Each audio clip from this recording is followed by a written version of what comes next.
they have specific story beats. It's actually like a story prologue, if that makes sense, more so, and like some tutorial elements. So that, but then they like rewind and show you as a kid in like a bunch of story moments, but put you in levels where you can go explore the whole shape of the place, but you cannot do anything in any of it except for the one kind of walking around like, how do I be done with this? Butterscotch Shenanigans.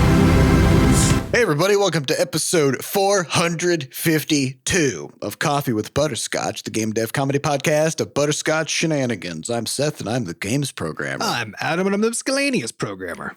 I'm Sam and I'm the artiste.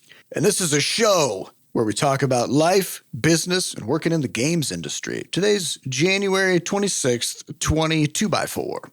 Before we get started, we have a warning. There's going to be profanity in this show, so prepare yourself. We'd also like to thank our recurring supporters over at moneygrab.bscotch.net. Thank you so much for the recurring donations to help keep the podcast going. Let's get into the news. What do we got? All right. So first, we'll talk a bit about what's been going on inside the studio.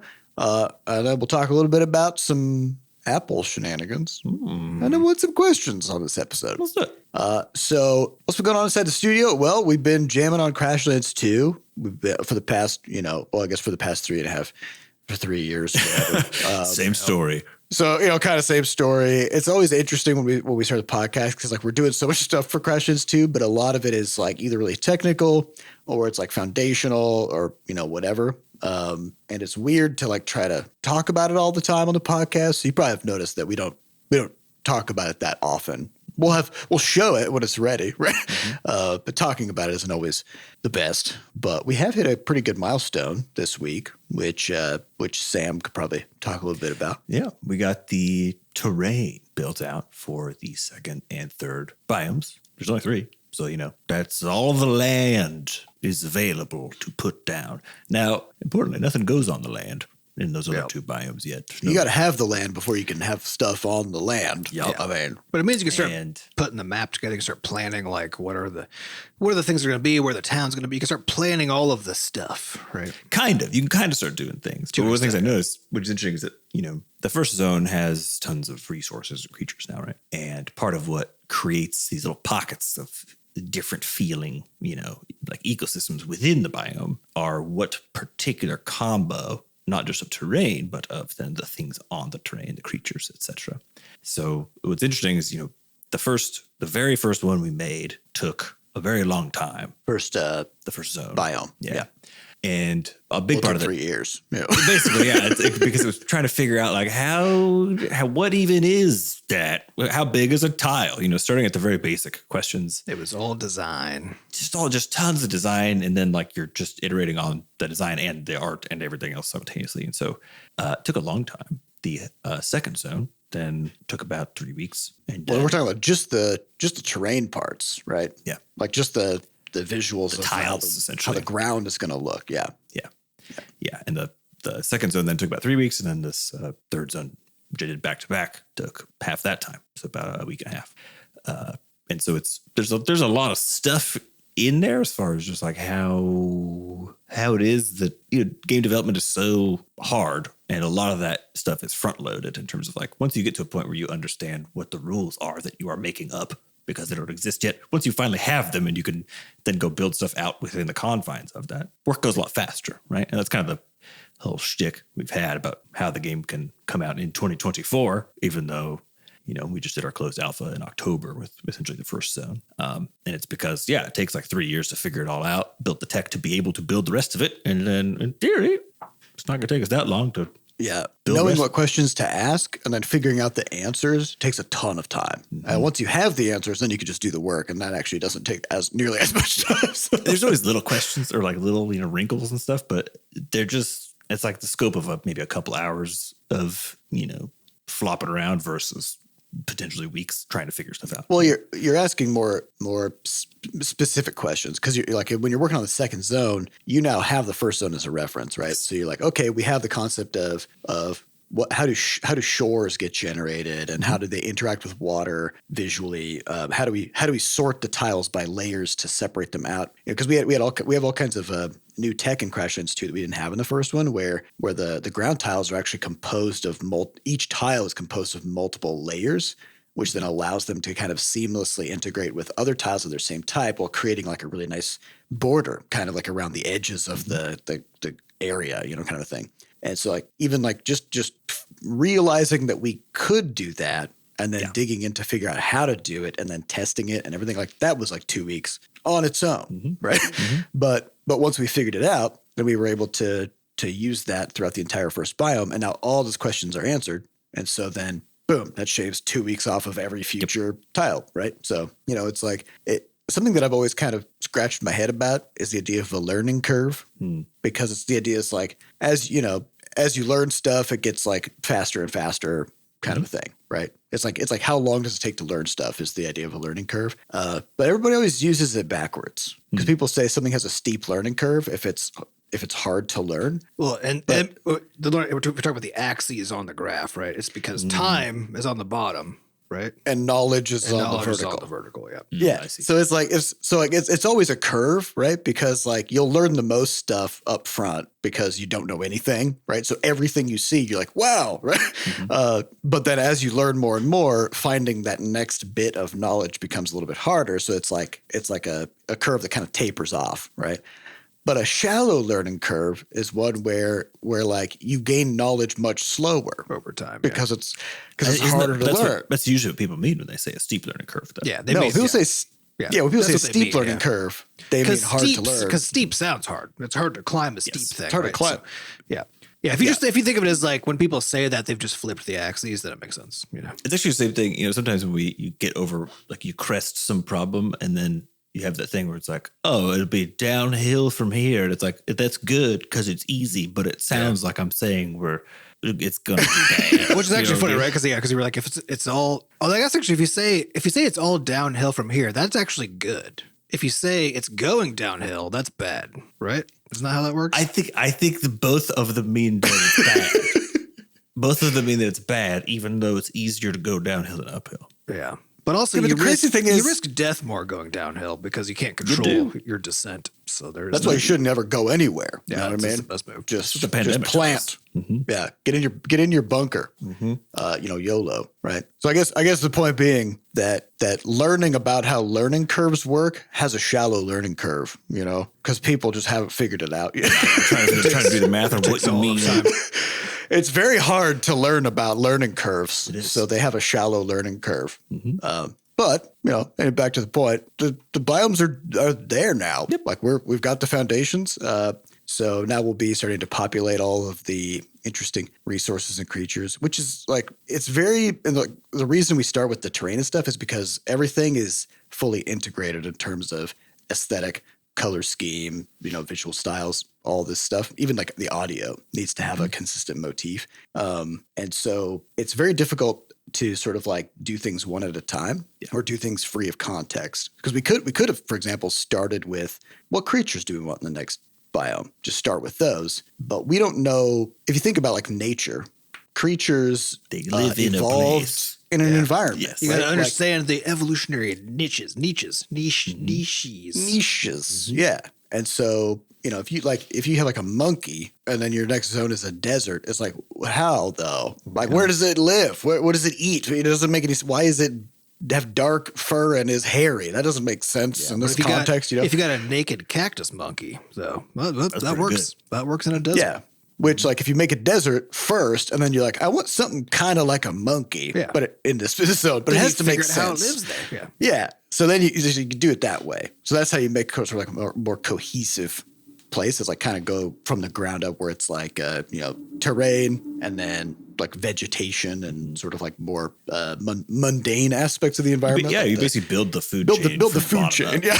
But I think what's so interesting about it is that when you work on these things, it's like it's really can be kind of frustrating, because actually what happened was back after we finished the alpha test, then I was finishing up a few of the outstanding art assets that we had, and a few of those were some characters and stuff like that. One of whom comes from the second zone, and I did some sketches, and then I was just feeling, I was like, I can't actually make any decisions about this because I don't know where they're actually coming from. Yeah, I have no place from which this person comes. So it's very hard for me to contextualize what they specifically would look like. I got the gist, but like you can't operate completely on gists, you know, like you can have a mood board about a place, but the reality is like you kind of need hard concrete things in the ground to be able to build stuff on top of. But it's also all circular, right? Because because just like an ecosystem, right? Ecosystems evolve together because it's all things interacting with each other causes changes to all of them over time, right? And in the same sense, when you're trying to do design, when you have lots of components that have to come together to make a cohesive whole, right? Technically, you could start anywhere. But technically, nowhere is sufficient because you want all the answers to have any of the answers. And the whole thing is a nightmare. Yes. So, yeah. And there's an iteration loop where, sometimes you'll do stuff and then you'll have to be like, you know what? Yeah, we need to touch up this tile type because we want this creature to be on it and we like how this creature looks, but the tile now doesn't quite jive. Everything talks to everything, which is very annoying, in terms of work, but is good. But this is how everything is, right? So like if you're writing a book, you don't just like write it straight through. You kind of like, oh damn, like this later in the book now this character has this like vibe and it now doesn't like, and I really like that, but I need to figure out how to earlier. It doesn't make sense. I need to figure out how to like make that happen in a way that's even stuff that's supposedly linear, right? Or a linear experience required. I've been building out a new website for localization management, right? And it's what we have to do is a collection of kind of discrete tasks is what it's supposed to help solve, right? But even still, like none of it, I can't do one thing at a time really because like I have to know how all the components are supposed to work, but I can't design all of it until I know what happens. But no matter what you're doing, it's the design challenge, that like the core lowest level design challenge is basically until you have everything, you can't design anything the way you want it to be, but you still have to. You don't have a choice. And I think that's also why iterative design and development, where you're intermingling sort of more like the external nature of design plus the actual implementation of design and the feedback loop, and having that all intermingled really tightly is like what lets you get the best outcome. Because realistically, it's the only way you can do it, given that it's all otherwise you're doing it blind, in which case you'll have something at the end of the day, but as far as its ability to be coherent or talk to itself in a way that's useful for the overarching design, it just doesn't show up. It's like I'm always suspicious of a long game design document. I'm just like you can't possibly know. You can't possibly know. Like once you get past the first 3 pages and implement those things, the rest is all bets are off for the rest because you might have been wrong about something. This is good because after I finished the terrain stuff, then yesterday I was kind of reviewing some of the old documentation about the feel of the zone and some other things that we had. How old are we talking? The original. Oh, so 3 years. 3 years. The original thing. As we set up. It was interesting. I was reading through those and it's funny because we talked about this before, but that the original kind of vision building stuff for it, we basically took the original recipe and then updated it in a bunch of ways based on some other foundational changes, like how the controls work and the idea of buddies in the game and that sort of thing. And all those had these big cascading effects on the design. But again, because of the specifics of how we ended up implementing them once we actually got to work, got to that certain point where you're like, okay, we're ready to do this particular piece that we've theorized about. Again, we had the gist correct, kind of across the board, but the specifics, which end up cascading in a way where, as I said, the further downstream you get about, or the more specific, in that vision document you get about how it's going to work, then the more weird and also just like there's a ton of stuff in there that we just are not doing actually. What this makes me think of is like how when people are predicting hurricane paths, right? And it's like it's like they have like a central line where they're like, this is like roughly where we think it's going to go. But then like as the time goes on, the cone gets bigger and bigger, right? Yeah, right. And then everybody was memeing about that time when fucking Donald Trump was like, well, what about this? And he like took a stupid Sharpie and like drew an extra. I'm like, that's what a game design document is. You're just like, you're like, I think maybe can we get it over here though? It's a claim independent of reality, right? Yeah, you're like, you haven't fucking any idea where this thing is going to go. At the same time, like because the usefuln's of it though, because that's what I was looking at that and I was like, what? How good was that thing actually in terms of like what it did for us? And what was interesting though is that we had basically enough detail about potential ways to approach or potential like feature sets for any given one, like build mode or crafting. There's like 10 more features in that doc for each one of these things that either became just not relevant, or while a cool idea, it still is cool, not really necessary, if that makes sense, right? But it sort of like allows you to, we talk about verbally iterating on stuff. It's cheap iteration at that phase. Yeah, right? it is the cheapest. Because I think it is the case that when it comes to the kind of the ideation phase to do some business speak, when it comes to that phase, there are ideas you could tell are bad. That's definitely true. Oh, right? yeah. And you can tell there's like ideas you can tell are probably better, or definitely sometimes better, right?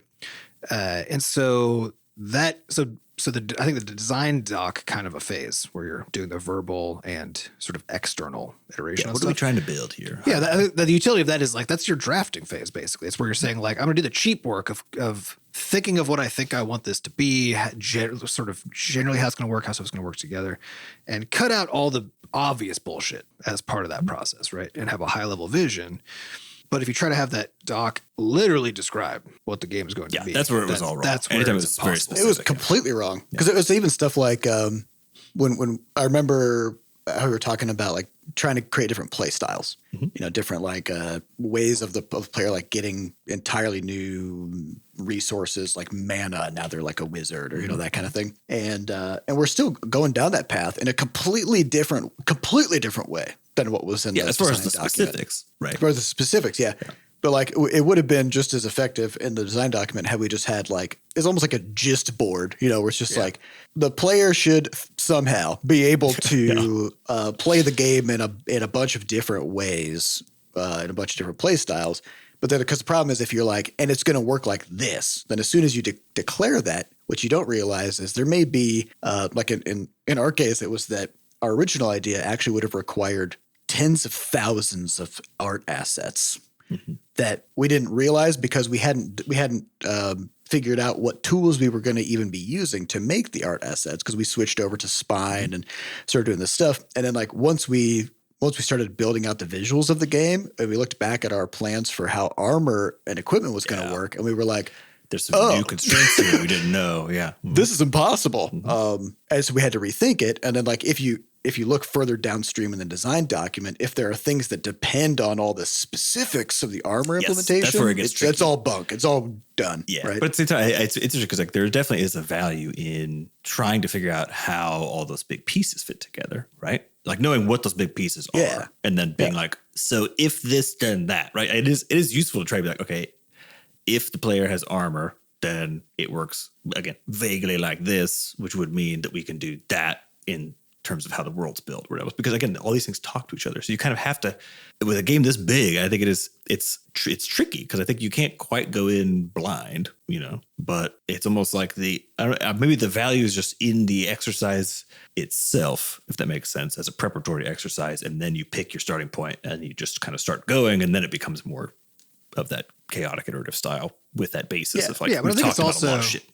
Because even if you do have a specific idea of like, here's how it would work, right? I think the problem is also just that it's like one way, right? Because again, I think it's because it's cheap at that point. Because you could then have, here are some ways that this could work, right? That could go into detail because again, it's like there's a lot of value in thinking through what would happen. Yeah. Right. And that's where there's a lot of stuff in that doc still that like is essentially that to me, which is we didn't do it, but it's because we had a good enough picture of what that actually meant, right? Yeah, if that thought through a bunch of the pieces. Yeah. And so the specifics are useful at that phase, definitely, right? But not in the sense of, oh, this is what we're doing, right? But this is how we might do it and what we think would happen if we did. And that's where the value just don't chain your specifics sequentially back to back too deep because then it's just it's just wrong. One change once. Now you're just drawing a Sharpie on the hurricane. It's like you don't fucking know what's going to happen. Just stick to the initial batch of things and go for vibes. Well, if you remember too, like think of this whole how everything interacts with everything kind of a thing. Like that was the main discussion we had up until middle of last year, probably, right? Once all the systems were finally in place. Before that, the whole 3 years before that, everything was an exercise in frustration constantly. And we were constantly having discussions of like, God damn it, I feel like I can't move this forward because I don't know how this thing is supposed to work. But we can't make that thing everything's until we do this. And it was a nightmare the whole time, right? And every time, and it's easy to kind of like forget what that was like, but everybody was pretty frustrated the whole time as we were trying to put it together because it's an impossible task to build a whole simulated world that all works together in a way that's fun and has a game in it, right? That all feels good and works together, but you have to start from nothing. You always have to start from nothing, right? And and we have talked about like if in a jam game context, for example, if you're trying to make a game that's a sim, as in like a city builder or like a nature sim or whatever, good luck because you can't even evaluate whether any piece of it is working until every piece is there, right? So like imagine if you're trying to build a city simulator and you're like, okay, we've got roads, okay, but are there cars and do they actually like have traffic flow? And also like if there's no buildings or any other thing, then what's the point of the roads, right? And so you have to build the whole game before you can answer any questions about any part of the game. This is also why so many games come out of this kind of a thing, right? Where somebody goes off and thinks they're doing something, right? And they build out a piece of it and then realize one of two things. One is, oh, that piece is actually fun by itself. Let's like sufficient pivot, turn that into a game. Or they realize, oh shit, like I don't know how we're going to make the rest of this work. Let's see if we could turn this into a game. And this happens outside of games too. They think of like Discord as a good example, right? Like Discord's original intent was it Discord that set out to make a game? Yeah. And Discord started as a chat client, for the game, and then or something like that. Yeah. And then it turned out that like they were like, well, actually, this is a really good chat client. So we're already doing this. Making games is really hard in a different set of ways. And like, what if we just did this? It makes sense on an infrastructure perspective, right? Because it's like, okay, for a game, they needed basically three things: text chat, voice chat, and the ability for games to instantiate servers for groups of people. Yep. So that you could like if you start up a game session, people could join the voice chat and type in the text chat on a server, right? But if they're like, if we just let people make servers, period, just in this client, then they can just chat with voice and text no matter what, right? And already it's better than Slack. Just if you do that, because all Slack does, as far as I haven't looked at Slack in years, but stuff now, but yeah. But like I never understood why people ever used Slack instead of Discord, because Discord has always had dramatically more features than Slack. Always.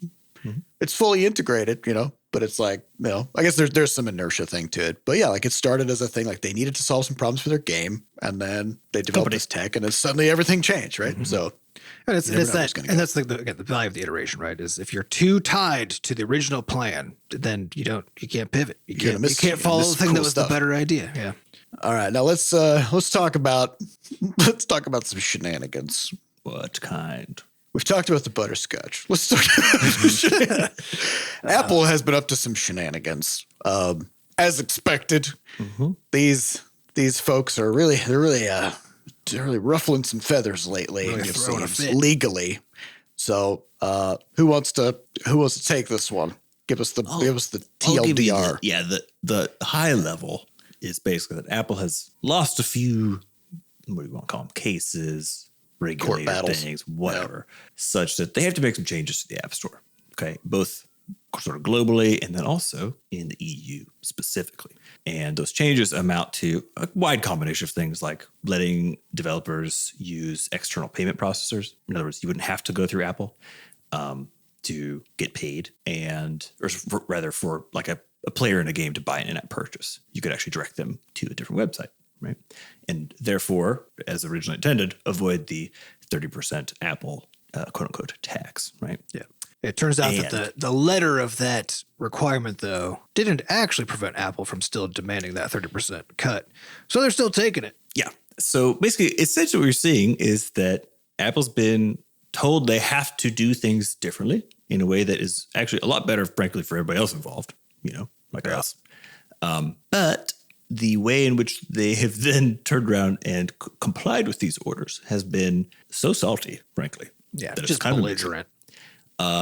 And also essentially falls into that realm of like malicious compliance where they're like, technically we're doing it. So in the case as far as I understand, this is the corporate version of you're not my real dad. Right? Yeah, that's So it's like, okay, you can't tell me what to do. You can't tell me what to do. I'm going to do it this way. And so in the case of the external payments, it's like you can do it, Like you could the link, but they all have to be link listed on one. There's like all these weird rules already. Like they all have to be listed on one page, and that could be the only page where they're listed. And like they have to be listed like a flat format. There can only be so many of them. Like I said, they have a whole set of guidelines, right? Yeah, they can't be actually like even in the store that you have on your app. You know, No, it has to be like a separate thing, and you have to put up a kind of boilerplate warning that in essence just tells players or tells users, hey, this is you're allowed to do this, but this is a bad, unsafe idea, right? Yeah. And then on top of all that, if it was bad enough, they said they're still going to take 27%. Yeah. Which again is weird on so many levels. I assume they left that 3% because that's like the typical credit card sort of payment processor take, right? Yeah, at 3% to 3 to 6%. So they probably made it so that they're technically they haven't increased the cost because that was probably the thing they weren't allowed to do was make it more expensive to do that. So they probably were like, okay, well, if we put it at 27%, it's probably not more expensive. So we're allowed to, Yeah, wild. And then you have to sign all these rights away, basically saying they can audit you at any time because you have to self-report your income. Yeah, because they can't tell if you're actually giving them that 27%. So okay, and it goes deeper, but I'm not going to get into it because it's insane. Okay, and it's just like you could see them just thrashing about being very salty about the fact that someone's like, "Hey, you need to do things in a better way for the developers on your platform." And that's their way of saying if you're gonna encroach upon our monopoly at all, we are going to make living hell for users and developers who they reportedly care about, but reportedly, I haven't seen it. It's not an observable phenomenon, but you can just make claims though. So according to their PR doc and internal documentation, it's like quantum empathy. Like if you can't observe it, and measure it at the same time, or see its effects or anything. But If we flip over to the EU thing, the EU thing is a shade of this also, which is that specifically they have to allow for essentially other app stores. Yeah, which is crazy. I mean, that's a crazy ruling, right? That's great. Opens up essentially iOS, where now you could have essentially, someone else running. I don't know. Epic could run their own fucking platform over there if they want to. But again, because of a bunch of ways that they're talking about it, they add all sorts of weird shit to it, such that really wouldn't make any sense for anybody to do. So it's like, technically, I think they're doing it. It's basically the same way that like Google does on Google device on Android, right? On Google owned Android devices, where technically you can sideload a different app store. Technically, you can do that, right? But it's not a good experience, and you're constantly confronted with like hints or outright warnings that like, I don't know about this. This is probably not good. But they would allow you to like switch it to your default one, apparently. You know what I mean? It's like, in theory, it lets you do it. The difference, though, between this and the Google one is that Apple, again, reaches in and they basically say, like, but if you do that, then we get some of your money. Yeah. Essentially. No matter what. There's no way to... Which is the hardest one to make a legitimate case for, right? Because like you can make a case, like, if you're in the App Store... I disagree strongly, but if you're in the App Store, you can make a case. You could say, well, we're basically bringing the awareness of the app to the users. We're dealing with infrastructure costs because we're distributing just all delivery. This kind of stuff. Just delivery charge. So we're still going to, so we think it's fair to charge you for that, which I think is fair. 27%? Nope. But like conceptually though, it's fair, right? Sure. But as soon as it's a completely different App Store, right? Completely different. Then Apple. They're handling their own infrastructure. It's not nothing to do with it. They're handling nothing. The Apple has nothing to do with it except for that initial, sort of.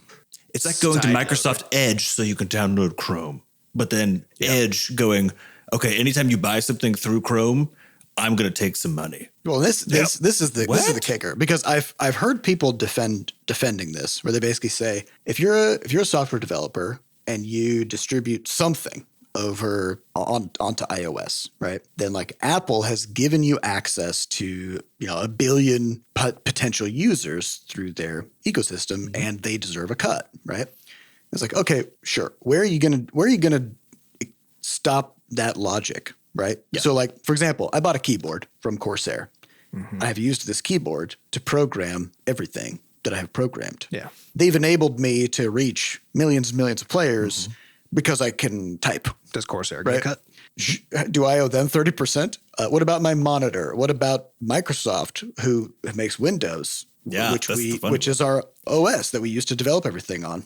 We also use VS Code, Microsoft. We use GitHub. Can you imagine if let's say we're distributing games on Steam, right? Can you imagine if we also had to give a cut to Microsoft? Because because it's on Just Windows. because they were like, because they're You like, made it you on used Windows, Windows. Yeah, so because that UOS, actually right? that's the equivalent of what this is, right? Yeah, so my point here is like there's a bunch of details in here that they're both important and not important because again, as we talked about, the gist is most important, which is that essentially there's more or less a tantrum happening on Apple's side about the fact that they have to comply with these rules, and they're complying with them in essentially the least good faith way possible. Yeah, that's not even debatable. That's You gotta see that right. It's meme, just what's that meme of that like Eric Andre shooting the guy in the chair, and he's like, "Why would such and such do Yes. this?" Right? Yeah. It's basically Apple is like shooting developers and their customers to be like, "Why would the EU do this?" Yeah, that's the vibe, right? It's the classic bully move, right? It's like, don't make me do. Yeah. Don't make me do this. And so it's just This is on you. They always say. disappointing. It is disappointing. I'm very disappointed. Not even a little bit surprising. Not surprised, but I'm disappointed.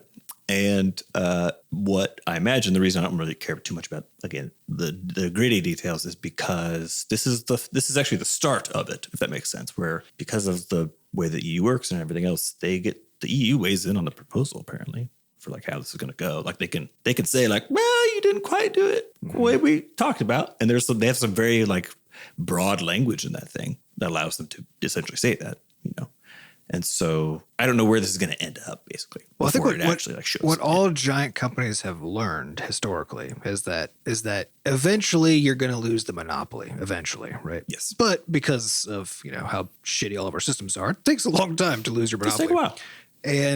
And your best move is to just delay. It's just to delay the inevitable loss of the monopoly, right? So because if you kind of like look at what Apple is doing in the EU, right? It like on the face of it, it looks absurd. It's nobody's having a good time with how this is rolling out, right? But it means that they adhered to the exact precise letter of what they think they can get away with legally, right? Mm-hmm. Or They got good lawyers. they got really they're spending a lot of money on those lawyers, right? So that Or so even that in a way now- that lets them keep punting it. Well, As that's in, like, exactly you it. keep the discussion going for a very long time. Because it's not about doing it so that they're actually adhering to the goals of what that is. It's right. It's because by doing it this way, then they're not actually giving anybody what they want, which means that their monopoly bottom line isn't impacted by the things that they're doing because of how they're doing it. So now they're basically sending it back to regulators to say, hey, we technically did it, right? So now regulators then have to take the time to then put together another case, to like do a whole thing and be like, well, you did it, or change the regulations to be more precise, right? And so on. And that shit takes a long time. And I guarantee you the regulators dealing with this are paid a lot less, and there are way few of them than Apple's resources have access to, right? And so like Apple's goal with this stuff, presumably, because that's what, again, any monopoly's goal is just to say like, what can we do to make it so that we basically get to keep doing what we're doing and put an enormous cost on the entity trying to stop us from doing it, right? And because by doing that, they're going to keep punting this. It's going to be years. It's going to be years still before. Yeah, exactly. That's why to me it's like, all matters, okay, this is the most interesting recent update of this whole thing. Is it how stuff's going to actually turn out? I would highly doubt it. Maybe it'll be the case that it turns out like this for like, I don't know, a very short period of time before, I don't know, Tim Sweeney or someone sues them, to be like, what the fuck? So Yeah, but that'll take another few years. it'll take another few years. It So takes years I'm to go through the courts, and they're going to appeal every decision, and it's going to make And it's only in the U.S., so they'll whatever the decision is, they'll only comply with it in Wherever one they can, country.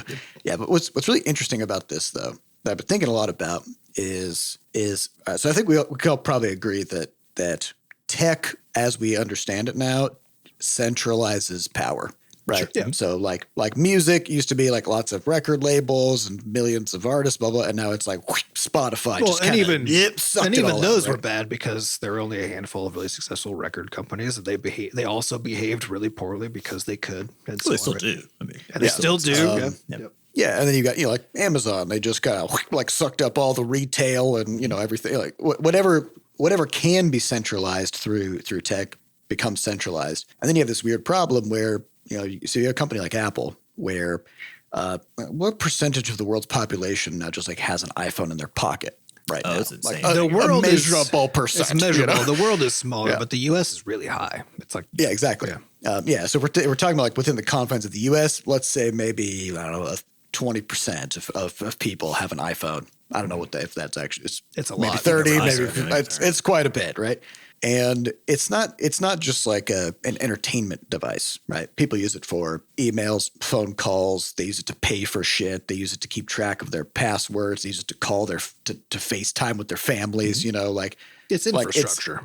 It's infrastructure, yeah, but which is something that, you know, like the government used to provide railroads and electricity and shit like that. Well, the problem with any monopoly is that the reason that monopolies are problems is because at some point, the reason that they have become a monopoly is because they are also infrastructure, right? And then at some point, once they hit that where they are the monopoly, so they are also the infrastructure, that's when all the problems come to everybody else, right? Yeah, because now you literally can't regulate them anymore. Because it's always possible for the federal government to dissolve a corporation that is misbehaving. It's essentially the death penalty of a corporation, right? That is a tool in their toolkit, but they literally can't deploy it on a company that flagrantly violates stuff. Too. Yeah, like imagine what would happen if Amazon got dissolved. The whole internet would collapse because Amazon Web Services underpins literally everything, including our stuff. Lots of our stuff, right? And so even the stuff you don't think is, if you dig a little deeper, it's probably AWS under there. Right? Yep. Yeah. And so the fact is, like, the federal government relies on these companies for its existence. Yeah. And so what happens if the government comes in and is like, you guys better stop, and they just go, no, we're not going to do that. What the fuck happens? Nothing happens. They can just keep doing whatever they want. Right? Yep. So it's a very weird thing where it's not just about money, because like if a company has a lot of money, that's one thing. But if its products and services are deeply embedded in the infrastructure of the country, living, really, in a way that can't be disentangled, then suddenly the power dynamic has actually shifted. Like the government can ask companies to do things, but they don't have to do shit. And it's kind of alarming. Yeah, you know? And if as a company, if you do well enough with your propaganda, then everybody loves you. Then the people will support you in the things that you're doing to make the world a worse place, you know? So yeah, like I haven't experienced this personally, but I've heard horror stories about apparently if you use an iPhone, then Apple shows text messages from Android devices as a different colored like speech bubble or something. And apparently iOS users, not all of course, but like some subset of iOS users get really fired up about if somebody who's using an Android device texts them. Well, they get like upset about it. Especially in the context actually of like a group chat thing. Because it converts the group chat into, because there's also a security issue there because it converts a private encrypted conversation into an SMS, like standard unencrypted, completely free in the clear set of messages. And it makes all sorts of weird stuff happen when you say, like, if you react to a text message or whatever else with the built-in stuff, everything gets just really weird and kind of janky. It was so dumb about that. Again, is a perfect example is that RCS technology has existed for a while, and like. They finally, I think they just adopted it like last month or something. After again getting poked by, everybody, but Google in particular. You have these two giants fighting each other. Google being like, why aren't they using this technology that everybody else uses so that you don't have to do this nonsense? And while the whole time you're talking about how you have the most secure device on the planet, but then anytime someone sends a message or gets a message from an Android user, you use the least secure messaging protocol. And the answer is it's because it causes iOS users to mistreat Android users and verbally abuse them, which makes Android users eventually go, I'm tired of this. I guess I'll just finally buy a fucking iPhone. But also, it also increases the us versus them mentality. So the people who are seeing the green bubble get further entrenched in the idea that like this, we're on the superior version, people on Android. Yeah, it's all this weird shit, right? Where you're like, it's all by design. It's all by design. And I think, again, it's choices. It is choices. We're making choices here. And I'm not ever saying, nor calling for it's like, oh, companies should just do what's good for us. Because that's never going to fucking happen. That's fine. Whatever. But at least I'll openly say they should. I mean, it would be nice. Which is different than they will. The reality is that like any well-designed solution to a problem has to make some choices about how you're solving it, just like we were talking about before, right? And that means you're also making certain negative choices about what not to do. And it is the case that you cannot make everybody happy all the time. I get that. Yes, of course. But when you could, and then you don't. Yeah, how intentional. To profit off of the don't. That's where I'm like, come the fuck on. Starts getting gross. You're getting gross. Yeah, but I mean, it just demonstrates that, you know, the intended outcome of any decision at that scale is revenue, right? Yeah. And like that's the only intended outcome, and as long as you get that, you're doing the right thing according to your fiduciary duty. It's not about morality or ethics. It's about that only. So yeah, that's the story there. Well, I'm sure we'll touch base on it as things develop later. Yeah, super cool. Cool. But it does remind me of there's that piece of it that makes me the most mad about all of it is it's the same thing with the privacy law stuff where because of you got the GDPR, which basically says, hey, as a person, you have a right to have people not have and sell your data, which seems like a reasonable human protection, right? In the US, they're like, nah, we don't. It makes more money if we just let people buy and sell your data, so that's not going to happen, right? But now we have like some specific states. California's got their own privacy law. I think actually Iowa has one now. There's one other state that has one. Each one, of course, slightly fucking different because we don't just have a federal thing to take care of this. So there's a whole bunch of things that are annoying about that. But the main point, though, is that now I'll read a thing. I get like when I get like my credit card thing in the mail because they have to send you disclosures for stuff, right? And one of them is here's what we do with your data and here's what you can opt out of, right? And they'll have a section where they fucking say, if you are a resident of California or the blah, blah, blah, then you can opt out of this. But if you're not, you can't. You absolutely fucking can't. Right? And I get so mad. Like recently, which would take them more work to implement this like binary solution where they're because now they have to have like they have to have two separate systems, right? Yeah, because it makes so they more money put in this way, extra work to fuck you over. which you know is because like your data is valuable to them and they're just fucking selling it. So that's why they're doing it, right? But it makes me so because we're up to your own privacy policy stuff too, and like the boilerplate stuff is that the boilerplate stuff is like if you're a resident of California or the EU, whatever, then you have these rights. And I'm like, I don't want that in my privacy. I want our privacy policy to say you have these rights. That's it. According to our they policy, happen to adhere to all the different privacy laws and stuff, right? But they're just everybody gets to have. I hate. Yeah, GDC, right, is run by Informatica or some fucking high level company, right? I'm almost 100% sure they've been selling the email addresses. Oh yeah, every fucking time. Because I'm getting. And I'm pretty sure that's like why I get so much spam because so much of it is targeted towards me as a games person, right?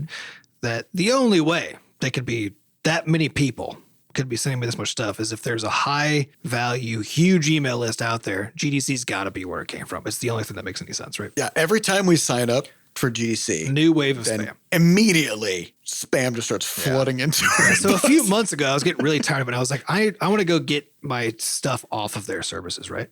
Turns out it's impossible unless you're an EU citizen. You're not a resident of California. Can't do it. Oh, damn. It's literally, they just say no. They say, no, we're not going to we're not going to do that. It makes me so mad. We have your data. We have your email address. We're just going to keep selling it to people. Yeah. Get fucked. They're just going to keep doing it.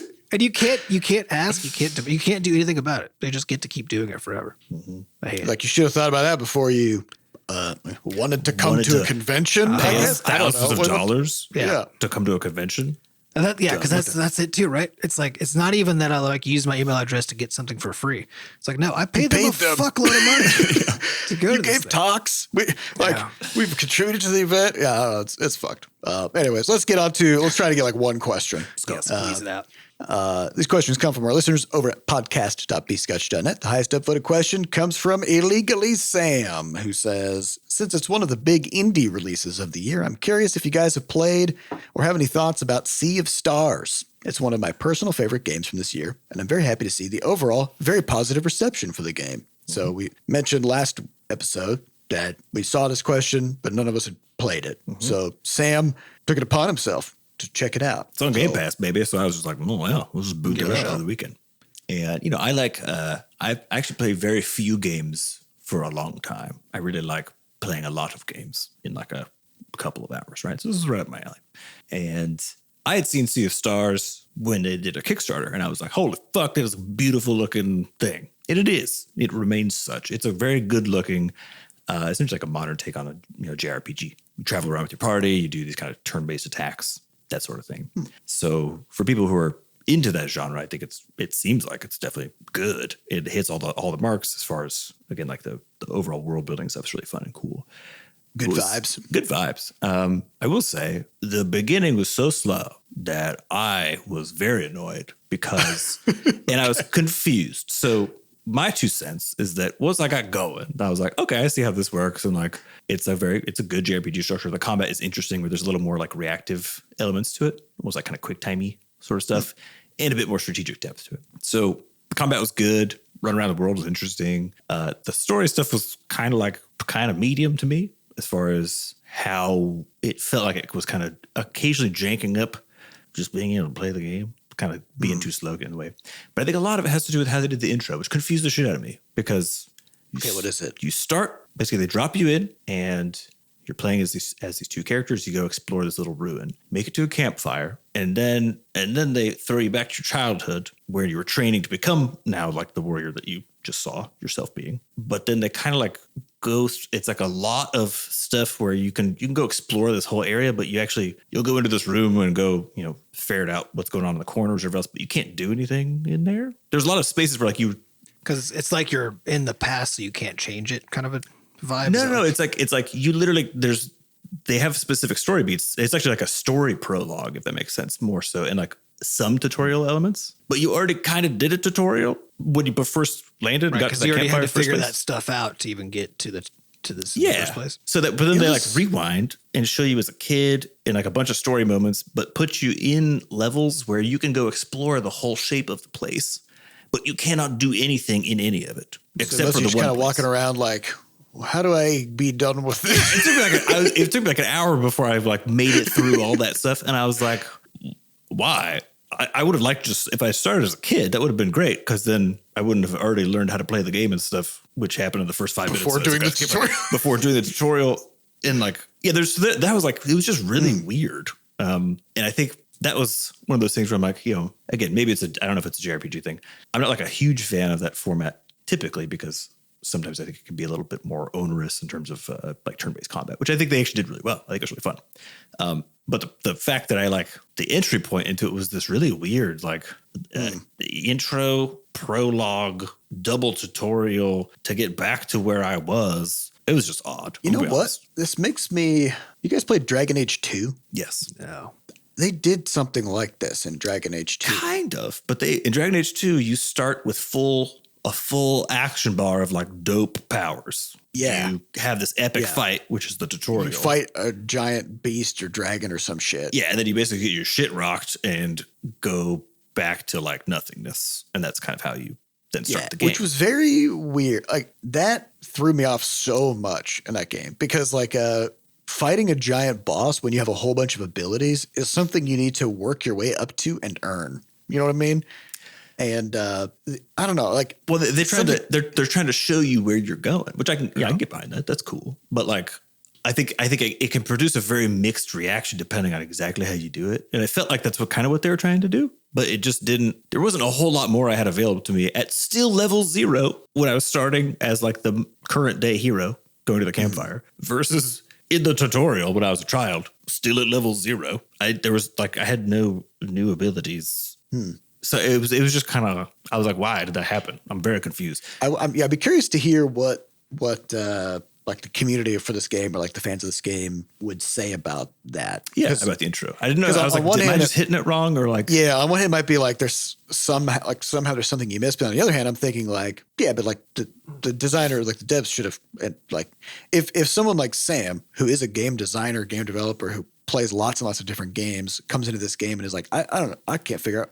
Like if there's something that you like really important that you missed and it was that easy for you to miss despite the kind of it doesn't sound like you missed that you are. It sounds like it was hard to get to the things I wasn't supposed to miss, if that makes sense, or like kind of onerous to do so. Because one of the biggest sin to me is like, why am I able to wander around in a place with multiple like large rooms, but not that I can go explore, and literally I cannot interact with anything in a way that's meaningful, nor learn anything, and there's like an NPC who's like, "Oh, you have a headache," and I'm like, "What? What are you talking about? Like, we're not even doing anything. There's nothing. There's nothing." I mean, a little bit, yeah. It looks beautiful, which I get beautiful thing. But it just didn't quite. Is it kind of like is it kind of like a Pokemon town? You know, because like this is the thing that I've never been very big into Pokemon games. The last one I played was one of the 3DS ones. Can't remember, but But every time I would go to a town, I would kind of feel the same kind of energy where I would be like, I feel like I have to go to every house because there might be something that they say that is like useful, right? Well, the problem was but going in the house, like the only thing really to do is like talk to the person. It was it's kind of like that, except sometimes in that context, the idea there is like they're building exploration options in that context, right? Because sometimes when you go into a house, you do find an item or someone gives you something. Yeah. Right? What the problem they have is that because they start you as an adult and then throw you back to your childhood, they're not going to preserve items. Give you items or whatever. Yeah, except for key items, right? And so there's like an item I got, but it was delivered through the story. There was just nothing for me to discover in these empty places. And I was like, why are you letting me run around here? Because I was just everywhere I went, I chose the wrong, I don't know, maybe I just was choosing the wrong path, but I'm like, just pick the wrong room first, you know? Why was that an option though? Yeah, total time to get into the whole thing was just like really weirdly long with nothing going on. And I was like, I'm gonna give them benefit of the doubt. Maybe there's something that'll happen later that explains why you had to wander around for so long in empty rooms, and it means something important somehow. Maybe. You know, the thing is, like, it's one of those things. Like I think mechanically the game is good. It's very beautiful. I think once you just a rough start. Yeah, once you get beyond the rough start, I felt like I was getting into a groove with it, you know. But that was enough of a weird thing that it just like rough onboarding. Yeah, I mean, I don't quite understand it. To be honest, I'm still confused. So maybe jump in the podcast channel, like what that experience was for you, Illegally Sam, because I have a hard time understanding how someone would have an easier time with it, or if not like the same time, but it might just be an expectations thing. Yeah. You know, anytime I come across something like that in a game, I'm always like, am I dumb? Yeah. Or is it a genre thing? Because I think it is a genre thing to a degree. Like, yeah. Because there's always RPGs, like, you just kind of roam around, you know? Yeah. Any given kind of media isn't for everybody. That's not. Yeah. Yeah. It's for the people who like that kind of media, right? That's how it, and so that's why we try to use the nail it whiff it scale, right? To figure out, but there are these cases though, which is basically nail it whiff it. But if you nail it, basically says for the people this was made for. Yes, nail it. But there comes times when, because we're not the people it's made for, we actually don't know the answer to that question. I can't 100% tell, and also because of that opening, I couldn't tell. Where I was like, I think if the opening was really tight, and I was just like, getting into it, getting the story stuff, whatever, probably I would have felt like if you like these old school JRPGs, like this is right up your alley. But I think because of that, then I was like, I don't know if they nailed it, to be honest, because I was like, this felt just kind of weird. So you could say like, oh, they nailed the aesthetic, or they nailed the art. Yeah, I liked stuff, you know. Yeah, a lot of the pieces I nailed, but as far as the overall experience I had playing it, not quite so mixed. Well, I think it's fair to say that if as an experienced gamer you came in and were generally kind of like disoriented in the opening, I do think that's a whiff. Yeah, because I want to clarify. I'm totally fine with being very confused about stuff, provided it feels like you're working your way toward working my way toward understanding. Right? Yeah, again, as in that it's a designed kind of, as in like the intention was that, rather than the intention is just completely unclear. Right. Yeah. So it's like, I don't know, just block off some of those spaces or don't let me go into some of the buildings that I have nothing to do in. I don't know. It just seems weird. This is interesting. I kind of want to check this out and see. Maybe I don't know. Maybe I was just having a bad day. Who knows? I don't know. I mean, I've had the same experience with various kinds of games in different genres where it's going to be a popular game because there's the games I'm going to try in the first place, right? So definitely a lot of people love it, and then I get into it and I'm like, I don't get it. And it's not even necessarily that I don't like it; it's just that I don't get it. Like, why is it that people are so into it, right? I think it's the thing where happens on occasion. I do get it later, but I think I am confused by the opening. That's the way. So you're basically like, it sounds like you're a little uncomfortable saying like they whiffed the onboarding, but it sounds like they may have whiffed the onboarding. It's just unclear because there might be a genre. I think they whiffed the onboarding, but they may have still nailed the rest of it, the game, right? Yeah, but that's one of those things where I feel like I need to ask someone else who maybe didn't have such a hard time with the onboarding because that colors your experience so much. Yeah.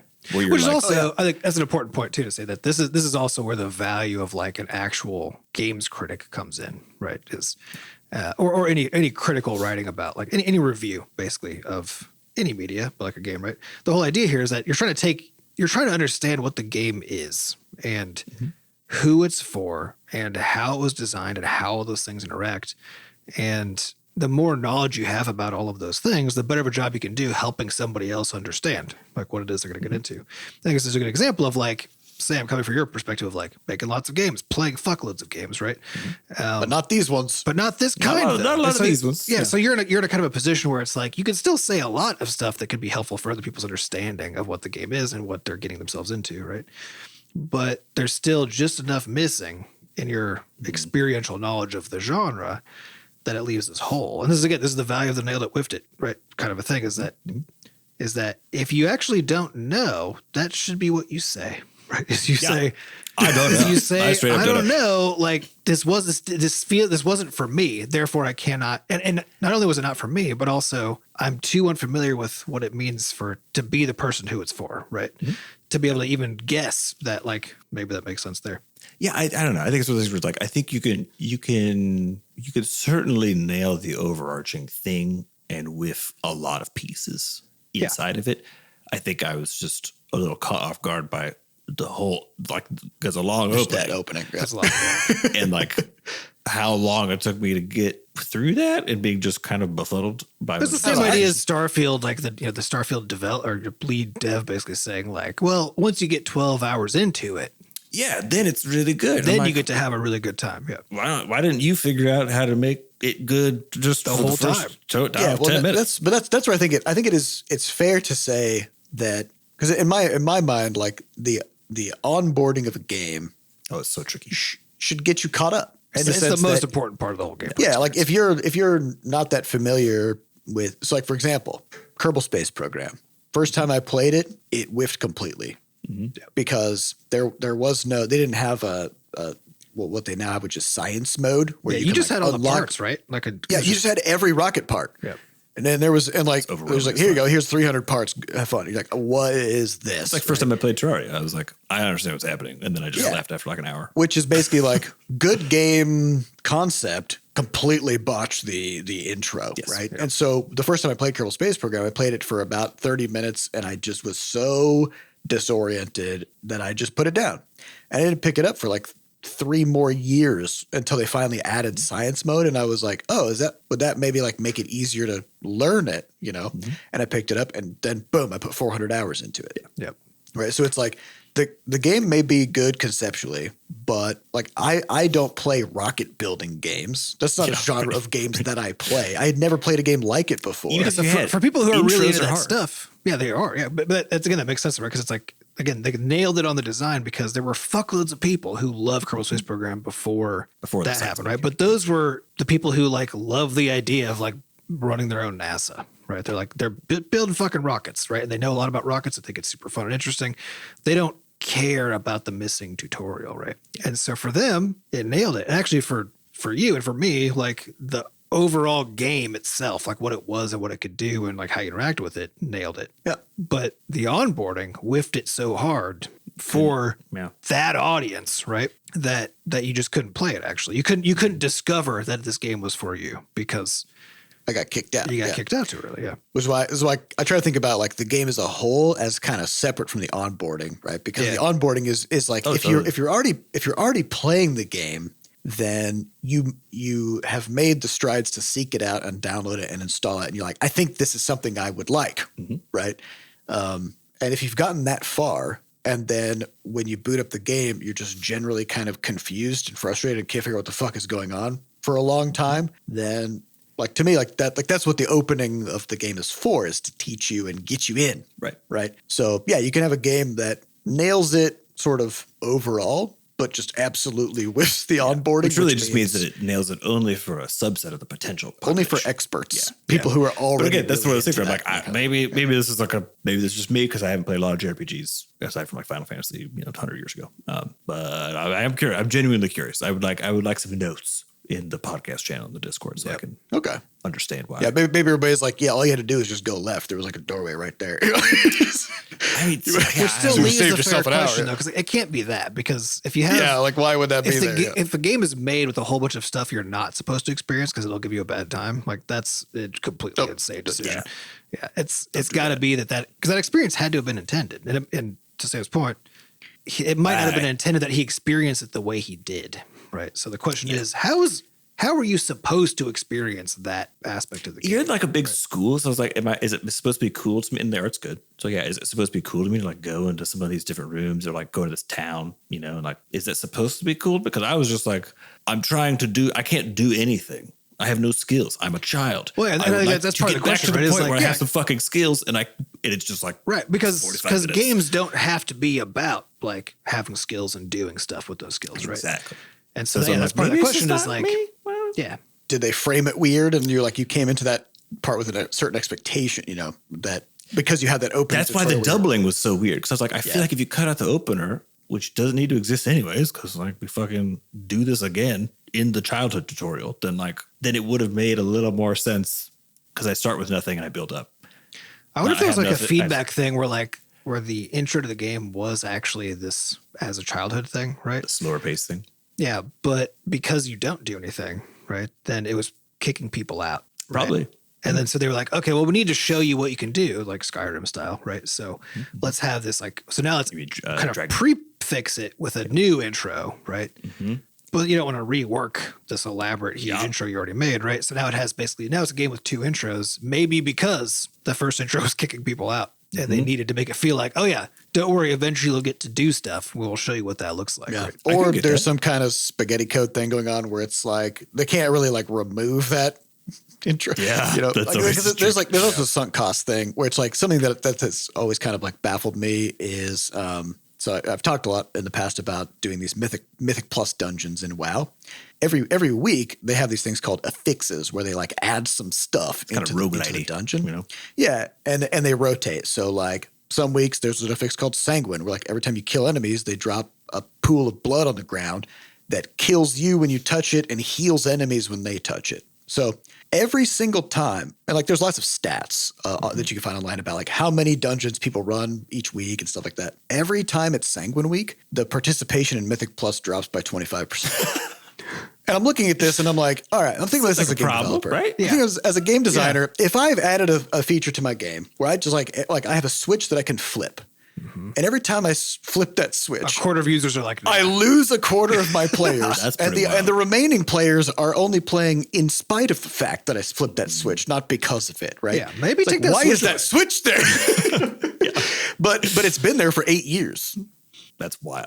Why? You know, why is that there? And it's like, well, yeah, and it was there for a specific reason at the beginning that was a decent idea in theory, just like we talked about the game design document stuff, right? On paper, it makes sense, but then once you have it in there, it sucks. And then if you keep iterating on it, and no matter how many times you iterate on it, it just sucks. It's just not good, right? Well, and I think importantly, demonstrably sucks is also different, right? You can measure how much it sucks. Like that's crazy. Well, I think that's an important final point, right? Which is that the design of a game doesn't live in a vacuum. It's not just what you can make that matches your ideal vision of what it should be, right?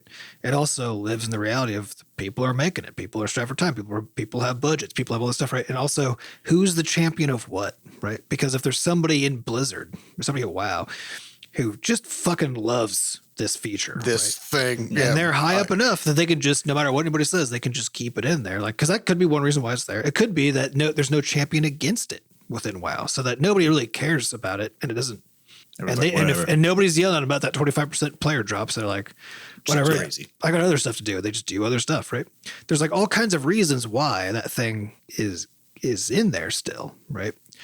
Or it could be that it's basically impossible to remove because of legacy decisions and stuff, right? There's so many reasons why, but it's all not really about design anymore, right? It's actually about just the reality of what it means to actually make a game. But the wild part about this one in particular is how like that's not the only one. There's like 12 of these different affixes. Yeah. And the best thing I've ever heard anybody say about any one of them is this one doesn't suck that bad. Like from the best players in the world to the worst, you know, the highest praise I've ever heard about one of these things. It's because they don't actually make the game more fun. They make it more hard in a bunch of tedious ways, almost across the board. But the developers have to continuously be working on how these things interact with the dungeons, buffing them, nerfing them, adding new ones. And it's like, why spend all this time on something that only makes the game worse? Yeah. Well, part of it too, but like you said, you know, you never know. But also variation in experience, because the good thing it provides is that it's experiential variety, right? Sure. And it may be that to them, with the way that they conceive the design, how they think about it working, the value to having diversity of experience is worth the fact that the player's sentiment is that the average experience is not what they want, right? Well, it's also a local versus global thing, right? Which is to say that maybe it's the case that every time Sanguine pops up, you drop by 25%. Maybe the fact that you have these affixes at all keeps the player population 30% higher baseline, right? Yeah, I would, because everybody's relieved when it's gone, so then more people come back. Or even just like because the affixes are there, to Adam's point, like variations present in a system where previously there was none. So you have a lot more interest. I would agree with that premise only if you could ever convince anybody that putting affixes in any other part of the game would be good, right? Because like it's a seasonal game, and so you're playing roughly the same like raids and dungeons and stuff for about 6 months, right? Mm-hmm. And if you said, hey, let's take this like random bullshit that you have to deal with every week from this one part of the game and bring it over into raids or bring it into PvP, and the universal response is, please God, no, please don't do that. It would fucking suck so bad, right? And it's like, okay, I'm not yes, saying that's true. Yeah, I'm not saying it's correct, but I'm saying that could be. That was the original. That was the intent. Yeah, that was the original design intent. But it's and they did it. Baked into it. Back to the Apple point. Technically, they delivered. Okay, it is different every week. It is different every week. Is it good? It's differently bad every week. Yeah, no, but it's different. There you go. But yeah, sometimes you have an idea, you get it in there, and then it gets embedded into the game in a certain way, and it's like, well, it would actually be way harder to get this out of here than to try to iterate on it and get it to a point where maybe it's not as bad, So you never know. But anyways. Maybe I'll check out Sea of Stars this weekend and kind of see what I can see. Does it hit you the same way, or is it just me? I don't know. We'll find out. That's all the time we have for this week. I would like to thank our producers Fat Bard and Sampa DaCosta for putting the podcast together, and thanks to our community moderators who keep our Discord running. To get more involved in the Butterscotch community, just go to podcast.bscotch.net, where we have links to the community Discord, a way for you to donate, and links to the podcast archives. And as always, if you haven't yet, head on over to Steam and give Crashlands 2 a wish list. It helps boost the game up on the charts, and it'll help the game succeed on launch day. And we'd appreciate that immensely. But thank you all for listening, and we'll see you next week. Bye.